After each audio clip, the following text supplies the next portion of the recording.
ഈ കാണുന്ന അടിപൊളി ഹണി ചില്ലി അൽഫാമിൻ്റെ റെസിപ്പി വെക്കാമല്ലോ. അപ്പോൾ നമുക്ക് ഫസ്റ്റ് തന്നെ അതിൻ്റെ മസാല ഉണ്ടാക്കിയെടുക്കാം. സോ അതിനായിട്ട് മിക്സിൻ്റെ ജാർ എടുക്കുക. എന്നിട്ട് അതിലോട്ട് ഇഞ്ചി വെളുത്തുള്ളി പേസ്റ്റ്, മല്ലിയില, പുതിനയില, തക്കാളി, ക്യാപ്സിക്കം, പിന്നെ ഉള്ളി, അതേപോലെ തന്നെ ചെറിയൊരു പീസ് മാഗി ക്യൂബ്, ഈ കാണുന്ന മസാലപ്പൊടികളും, ഒറിഗാനോയും, ഡാർക്ക് സോയാ സോസും, പിന്നെ നമ്മുടെ ഷെസ്വാൻ സോസ് ചെറിയൊരു ഫ്ലേവറിനായിട്ട് ഇട്ട് കൊടുത്തിട്ട് ഉപ്പും കൂടി ഇട്ട് നന്നായിട്ട് അടിച്ചെടുക്കുന്നുണ്ട്. നമ്മുടെ ചിക്കനിലോട്ടിട്ട് നന്നായിട്ട് മിക്സ് ചെയ്യാം. ആൻഡ് അതിന് ശേഷം നമ്മുടെ എയർ ഫ്രയറിൽ ഓയിലൊക്കെ ഒന്ന് ചെറുതായിട്ട് ആക്കുന്നുണ്ട്. എന്നിട്ട് വീട് കണ്ടപ്പോഴാണ് മനസ്സിലായത് എയർ ഫ്രയറിൽ ഇങ്ങനെ എണ്ണ ആക്കുമ്പോൾ നമ്മുടെ ചിക്കൻ കുറച്ചും കൂടി സോഫ്റ്റ് ആവുന്നുള്ളത്. അതിനുശേഷം നമ്മുടെ ചിക്കൻ ഓരോന്നോരോന്നായിട്ട് അസംബിൾ ചെയ്തിട്ട് വെച്ച് കൊടുക്കുക. അതിനുശേഷം ഞാൻ എയർ ഫ്രയറിൽ ഒരു 160 ഡിഗ്രിയിൽ ഒരു 30 മിനിറ്റ്സ് ആണ് വെച്ച് കൊടുത്തിട്ടുള്ളത്. അതായത് ഒരു സൈഡ് 50 മിനിറ്റ്സ് മറ്റേ സൈഡ് 50 മിനിറ്റ്സ് ആയിട്ടാണ് വെച്ച് കൊടുത്തിട്ടുള്ളത്.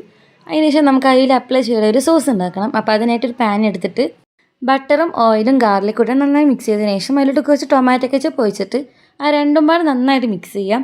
അതിലോട്ട് ഞാൻ കുറച്ച് സോയാ സോസും പിന്നെ അതേപോലെ തന്നെ ഉപ്പും പഞ്ചസാരയും പിന്നെ ചില്ലി ഫ്ലേക്സും ഒറിഗാനോയും കൂടി ഇട്ട് നന്നായിട്ട് മിക്സ് ചെയ്യുന്നുണ്ട്. ഞാൻ ഫ്ലെയിമൊക്കെ ഓഫാക്കി നന്നായി ചൂടാറിയ ശേഷം മാത്രം അതിലോട്ട് കുറച്ച് ഹണിയും കൂടി ആഡ് ചെയ്ത് കൊടുക്കുന്നുണ്ട്. നമ്മുടെ സോസ് ആകുമ്പോഴത്തേക്കും നമ്മുടെ ചിക്കനൊക്കെ നന്നായിട്ട് റെഡി ആയിട്ടുണ്ടാവും. ഒരു സൈഡ് മാത്രം നമ്മുടെ ഒരു സോസ് നമ്മുടെ ഒരു സൈഡിൽ മാത്രം ഇട്ടിട്ട് ഒന്ന് മറിച്ചിട്ട് കൊടുക്കുക. എന്നിട്ട് ബാക്കി 15 മിനിറ്റും കൂടി എയർ ഫ്രയറിൽ വെക്കുക. എന്നിട്ട് വീണ്ടും മറ്റേ സൈഡിലും കൂടി ആ ഒരു സോസ് അപ്ലൈ ചെയ്ത് കൊടുത്തതിന് നല്ല അടിപൊളി ഹണി ചില്ലി അൽഫാം റെഡി ആയിട്ടുണ്ട്. പിന്നെ ആ ഒരു സോസ് കഴിക്കാൻ ഭയങ്കര ടേസ്റ്റ് ആയതുകൊണ്ട് വീണ്ടും നമുക്ക് കുറച്ച് പ്ലേറ്റിലൊക്കെ ഇടുമ്പോൾ വീണ്ടും കുറച്ച് മുകളിൽ സോസൊക്കെ ഒഴിച്ച് കൊടുത്തതിന് നല്ല ടേസ്റ്റാണ്.